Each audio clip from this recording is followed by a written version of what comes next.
Today's keynote is about a book.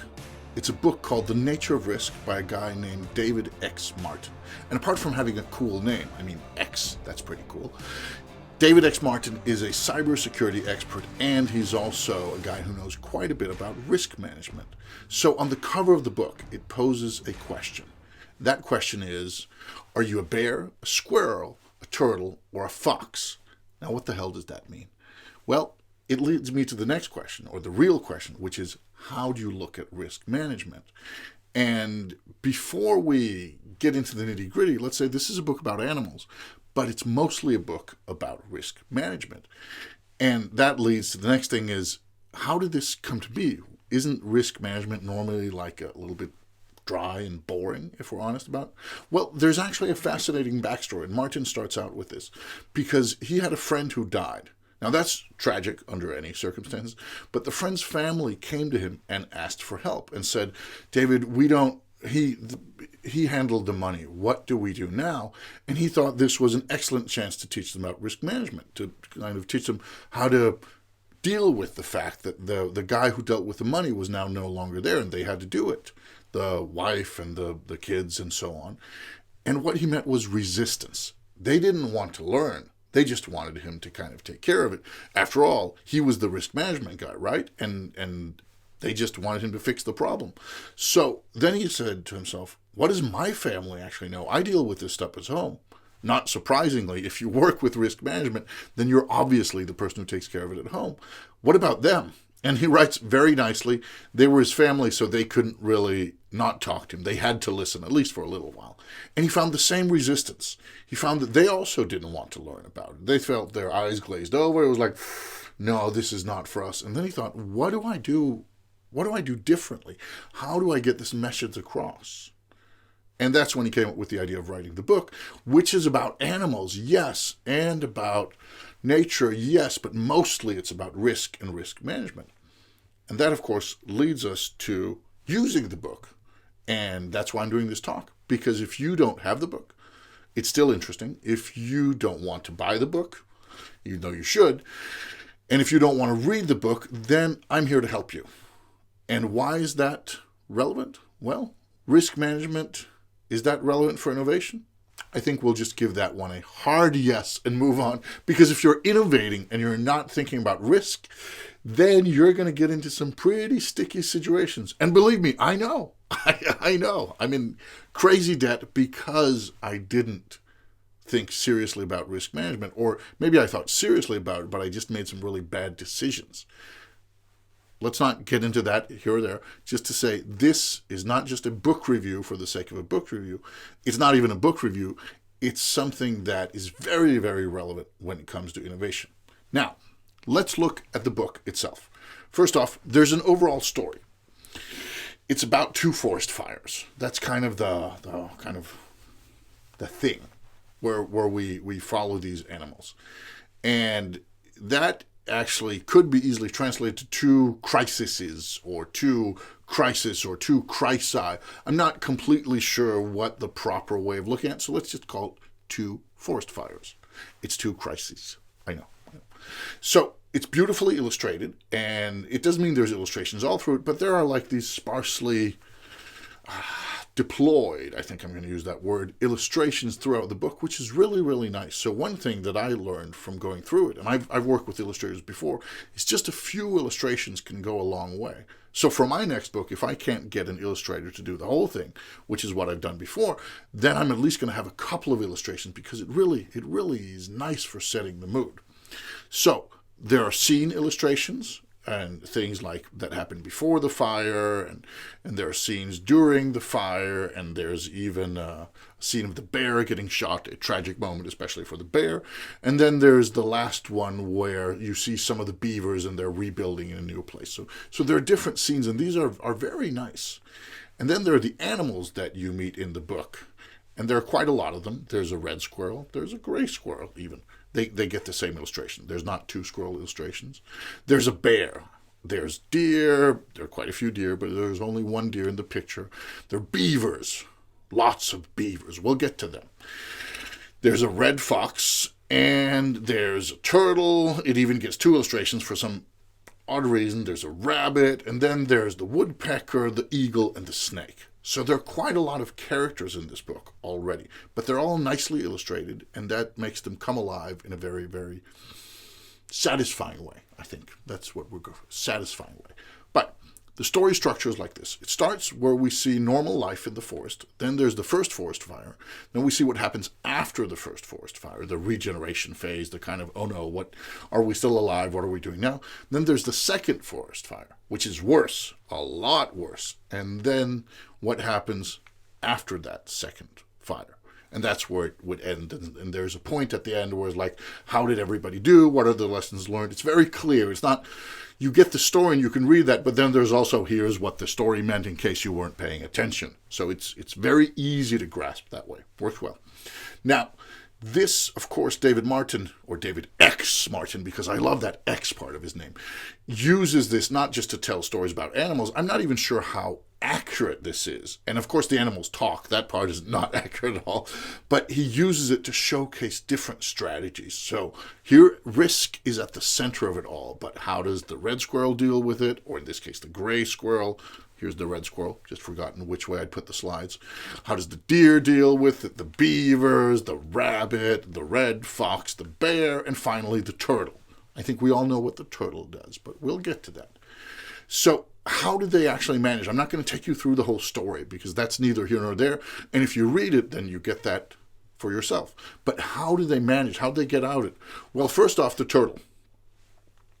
And the turtle is a bit panicky. The turtle, as we all know, especially in pop culture, turtles deal with danger by just like sticking their heads in.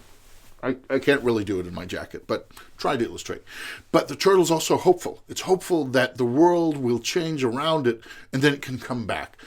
This is being recorded as the coronavirus has the world by its throat still. So I think there are a lot of turtles out there. There are a lot of people who are like, if we just kind of retract into ourselves, it'll get back to normal. It'll be fine. Somebody will fix it. It'll pass. It'll blow over. So this idea of panicky yet hopeful, that's not too strange for most of us. Of course, the turtle does really bad in the crisis. That goes without saying. Martin's point is not be a turtle. No, that would be surprising. So there's also the bear. The bear is big, it's strong, it's fearless. There's a beautiful scene where the bear meets, I think it's some deer after the first forest fire, and then is asked, what about the hunters? How did you avoid them? And the bear's like, what hunters? I didn't know there were hunters. The bear is also strong. It's used to not having to be afraid. What happens? The bear survives both forest fires, but while fleeing the second forest fire, it gets killed by one of the hunters. So it's not killed by the main danger, but it's killed by somebody else who's using the opportunity to take it down, even though it's a puny human and this is a big, strong bear. Now, we all know people who are like the bear. They're so used to nothing harming them, either economically or physically or socially or whatever it is, that they just barge ahead and suddenly they're taken down because they weren't even aware that danger was a thing. Now, this, of course, is also not a good way of managing risk. It's good to be strong, but it's not good to be completely fearless because then you're just oblivious to danger. Not good. Here's the deer. The deer are agile. The deer are trusting. The deer have a big flock. The deer just have one problem. They have a leader, their big, strong buck. And the big, strong buck does it excellently in the first forest fire. Like, he knows what's going on. He's getting them there. And he knows they can run fast, and he trusts the herd, and the herd trusts him, yada, yada, yada. But when the second fire comes, and things go crazy, and he's in new territory, then he panics. He doesn't know what to do, and he leads them directly into the flames. If he'd been a little bit less sure of himself, and if some of them hadn't trusted him, things might have gone differently. But it ends up with him leading the whole herd directly into death in flames. It's pretty gruesome, actually. Now, the rabbit we're introduced to, the rabbit at the beginning is like jumping around like, ooh, ooh, ooh. And the rabbit is described as being quick and resourceful and can do a lot of things, and of course is fast and can escape danger. There's just one problem with the rabbit. The rabbit here is described as being inconsistent. It's like one tactic today, another tactic tomorrow. At the end of the day, the rabbit is eaten by the fox, one of the other characters, who just sees it like, oh, and it's gone. So the rabbit has the abilities, the skills to avoid danger. Could easily have avoided both forest fires and could probably have done well, but it doesn't have the mindset to do so. Now, then there's the squirrels. First, there's the red squirrel. The red squirrel we meet at the beginning. It's the very first character. The red squirrel is a planner. It's got a tree, and it's full of nuts, and it's a nice home, and it's like, I've got everything. I live in my palace. What are you guys waiting for? What are you so busy about? The red squirrel has got it made. Sadly for the red squirrel, it's a monoplan. It only has one basket where everything is in there. There's no diversification. There's no mitigation of risk. It has that tree and everything is in that tree. Of course, it loses it all in the first forest fire because the tree burns down. And then it's like, what do I do now? I've got nothing. I went from being the king to being nothing. And we see that in the real world as well. People who have everything in their company or the company stocks or everything in their house or everything tied to their marriage or whatever it is, they have the sweetest job in the world, but what if that disappears? So the red squirrel, yes, it's done a lot of things good, but it's also forgotten to take into account what happens if things go bad. Leads us to the other squirrel. I've flipped the squirrels to give it a little bit of variety. It's the same squirrel. Now, the gray squirrel, on the other hand, has diversified. It has storages all over the forest, and after the first forest fire, it doesn't worry too much. Yes, it lost a little bit, but it still has plenty. It's also clever. It's smart. It thinks ahead. It thinks, okay, so I've got things here and here and here. It's going to be fine. And even if I lose some, I have some in other places in the forest. The gray squirrel, however, is only looking at the forest part where it lives. So at the end, where all of its storage is burned down, in the second fire, the fire that's wilder than anybody has experienced before in their lifetimes, then it escapes. It gets away. But it's lost all of its storages, and now it finds itself in unfamiliar territory, competing with a lot of others, the people who were there before. I call them people, but they're really animals, but see the point? The other squirrels who were there before, the other animals in this new territory that it's migrating to, and the other refugees, the others who escaped the fire. And it means that the gray squirrel, even though it was diversified, even though it was clever, it dies later. It says nicely in the book that it survived only to find out it's not going to survive the next winter or whatever it is. I can't remember the description precisely. So even if it does it well, the gray squirrel still dies at the end because it survives the main push, but not the secondary effects. Interesting point. The beavers. Yeah, I love the beavers. The beavers come in two groups. They're the proactive beavers, especially the young beavers who say, yes, we need to strengthen and build, but we can't survive this. We need to go somewhere different. And some of the young beavers leave during the story. The beavers are divided into two factions.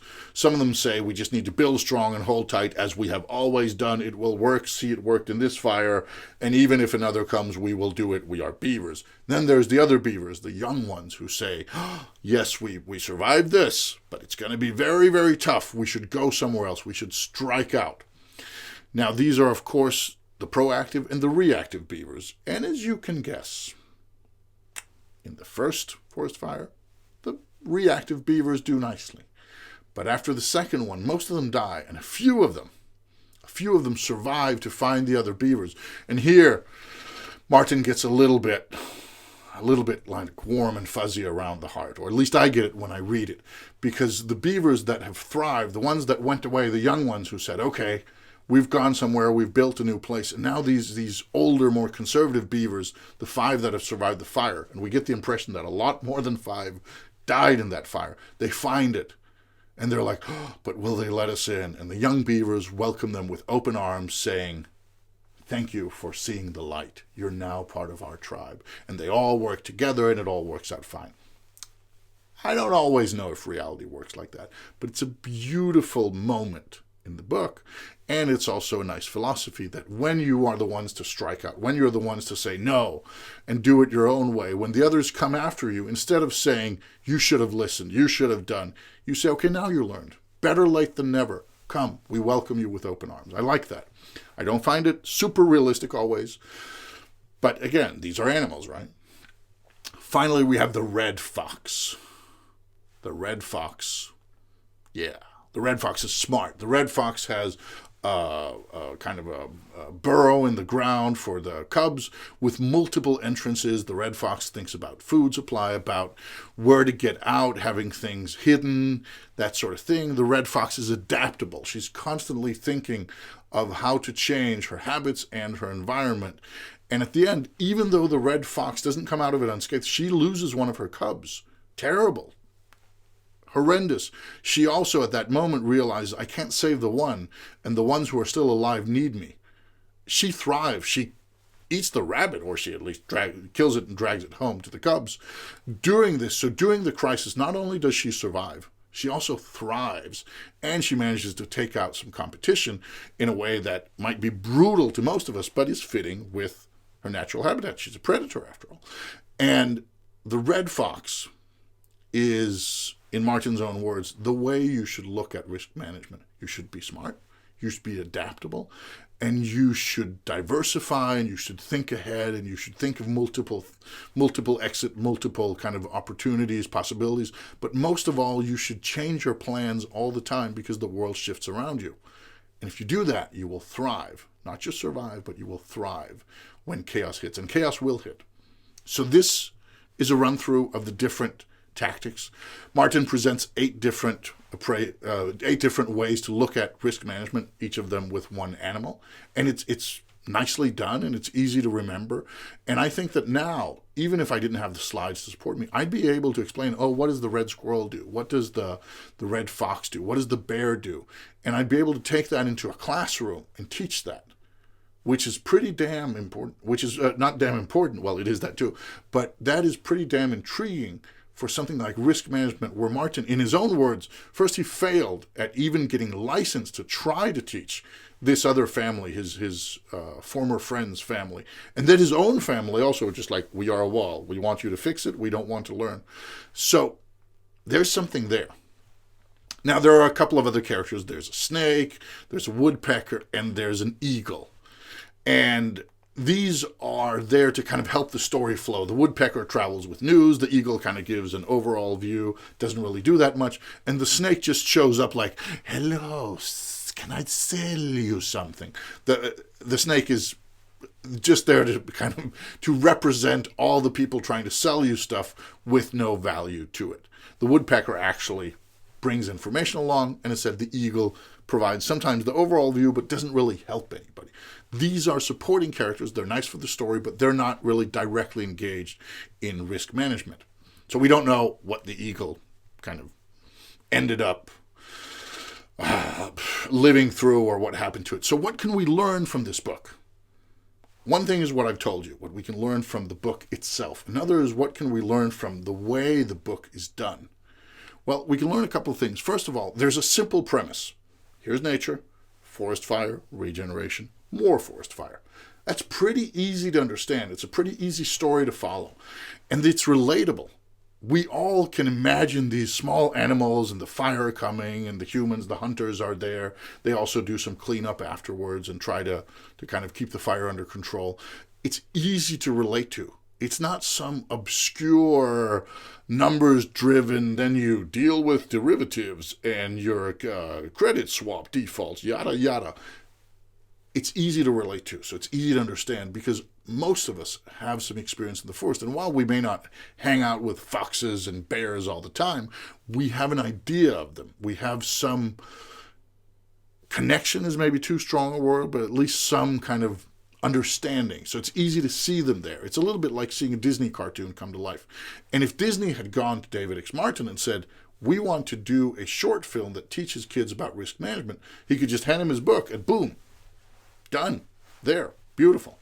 So there's also believable types. These are, and here's, of course, I don't know how the real animals would react. I don't know if Martin knows either, but they're believable enough as animals, but they're also believable as humans who are dealing with risk. All of these are kind of ways of looking at risk management that are easily recognizable from either yourself or from other humans. So that's great. And it's an easy idea transfer. It's easy to take what you learn from the book and take it out into real life and think, oh, okay, I'm more the red squirrel. Maybe I should consider diversifying a bit. Or, oh, I'm the red fox. I should be less worried because I should be looking for opportunity now.